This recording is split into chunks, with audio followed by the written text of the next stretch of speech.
Hi guys, my name is Pratik Joshi and welcome to my YouTube channel.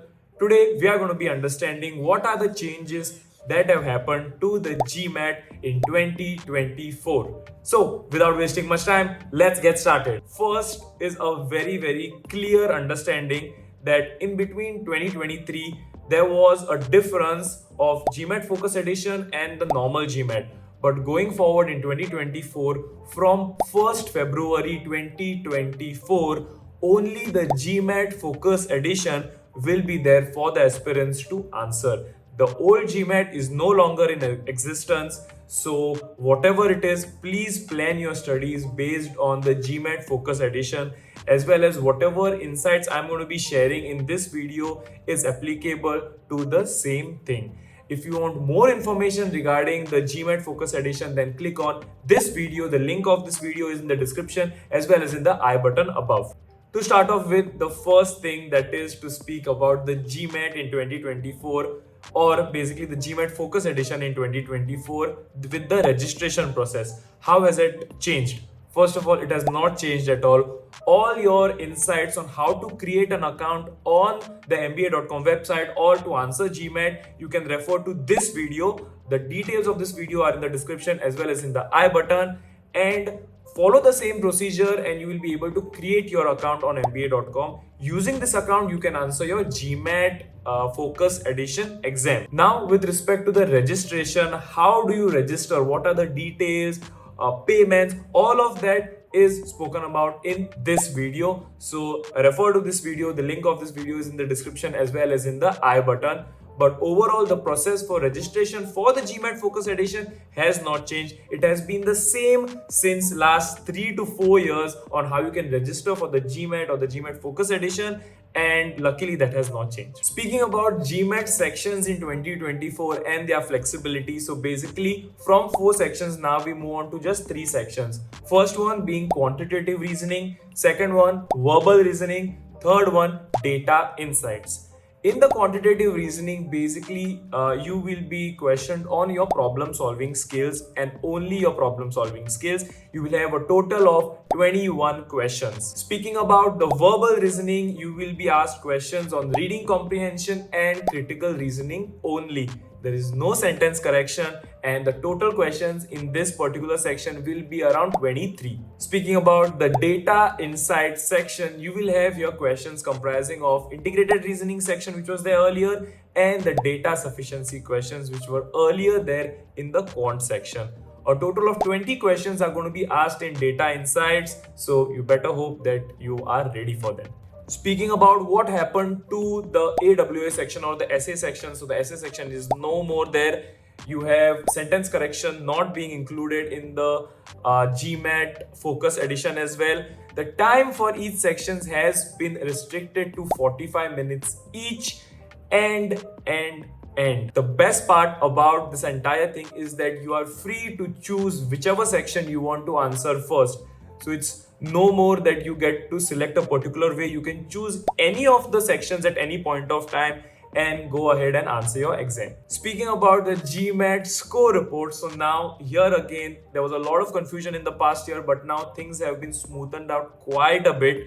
So basically, whether you're answering the GMAT Focus Edition online exam or test center based, once you finish your exam, you immediately see on your screen your unofficial score report. There is no way in which you can capture this particular score, but in the following 3 to 5 days, you will receive a confirmation on your email and on your MBA.com website that this is your particular score, and this takes around 3 to 5 days, so it should not be a problem at all. Speaking about the breaks involved within the test, so you have an optional 10-minute break that you can take after answering the first section or after answering the second section. So basically the break is totally optional whether you want to take it or not. If not, you can directly start with the next following section. Speaking about the length of the exam, now here it's a clear-cut understanding. If each section is 45 minutes long, the total exam is going to be 2 hours 15 minutes in length, with an additional and optional 10-minute break.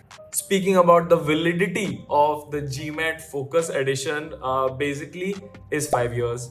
Thank God this has not changed, because this really gives the aspirants some time to think what do they want to do after getting their score, whether they want to pursue a career somewhere for 3-4 years, then get the experience and then go to business school, or whether they just want to take some time and then decide on how they want their career to progress. Speaking about the use of whiteboards, so now it's a clear-cut understanding, just like 2023. If you're answering the online version of the GMAT Focus Edition, it's very clear you can use the physical whiteboard which has specified dimensions, or you can use the online whiteboard as well that you get in the exam.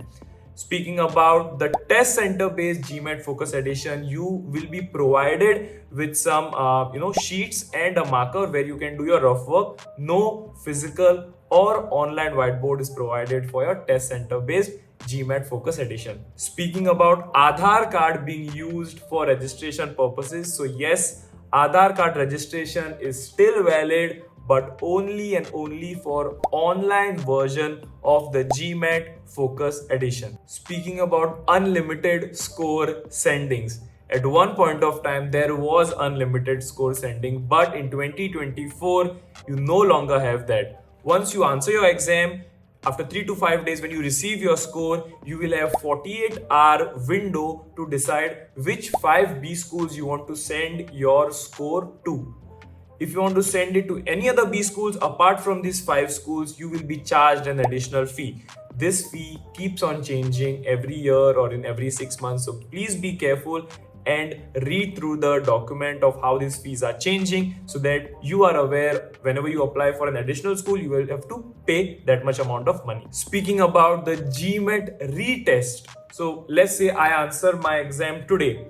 How soon can I answer the next exam? So between 2 GMAT attempts, there have to be 16 working days gap.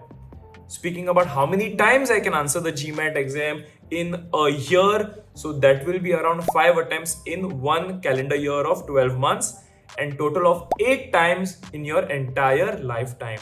So now this attempt can be an online or a test center based. Whenever you take one, that is your limit being reduced by 1. So maybe 1 online, 1 test center, 1 online.